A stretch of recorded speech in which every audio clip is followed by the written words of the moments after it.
وكذلك فتنا بعضهم ببعض ليقولوا أهؤلاء من الله عليهم من بيننا أليس الله بأعلم بالشاكرين وإذا جاءك الذين يؤمنون بآياتنا فقل سلام عليكم كتب ربكم على نفسه الرحمة أنه من عمل منكم سوءا بجهالة ثم تاب من بعده وأصلح فأنه غفور رحيم وكذلك نفصل الآيات ولتستبين سبيل المجرمين قل إني نهيت أن أعبد الذين تدعون من دون الله قل لا أتبع أهواءكم قد ضللت إذا وما أنا من المهتدين قل إني على بينة من ربي وكذبتم به ما عندي ما تستعجلون به إن الحكم إلا لله يقص الحق وهو خير الفاصلين قل لو أن عندي ما تستعجلون به لقضي الأمر بيني وبينكم والله أعلم بالظالمين وعنده مفاتح الغيب لا يعلمها إلا هو ويعلم ما في البر والبحر وما تسقط من ورقة إلا يعلمها ولا حبة في ظلمات الأرض ولا رطب ولا يابس إلا في كتاب مبين وهو الذي يتوفاكم بالليل ويعلم ما جرحتم بالنهار ثم يبعثكم فيه ليقضى أجل مسمى ثم إليه مرجعكم ثم ينبئكم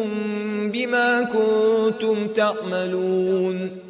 وهو القاهر فوق عباده ويرسل عليكم حفظة حتى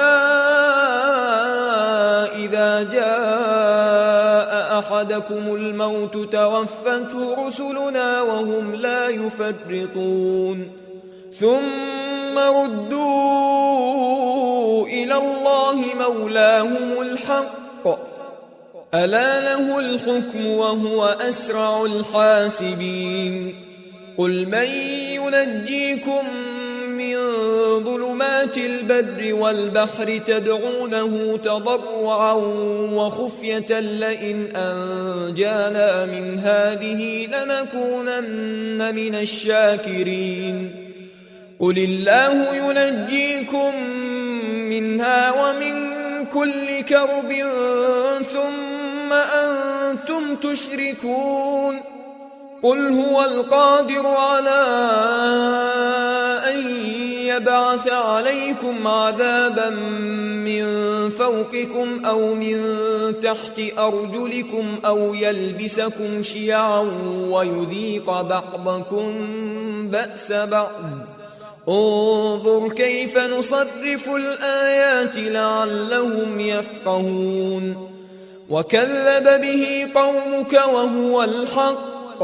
قل لست عليكم بوكيل لكل نبأ مستقر وسوف تعلمون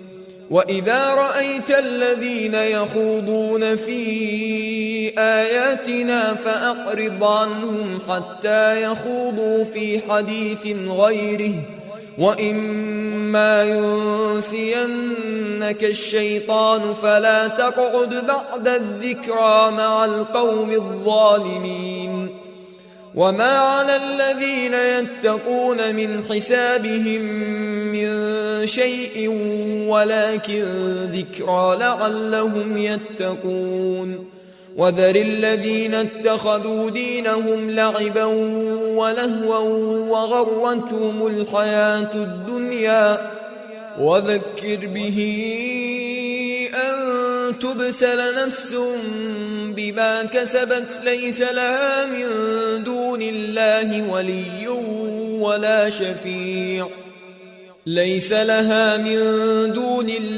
ولي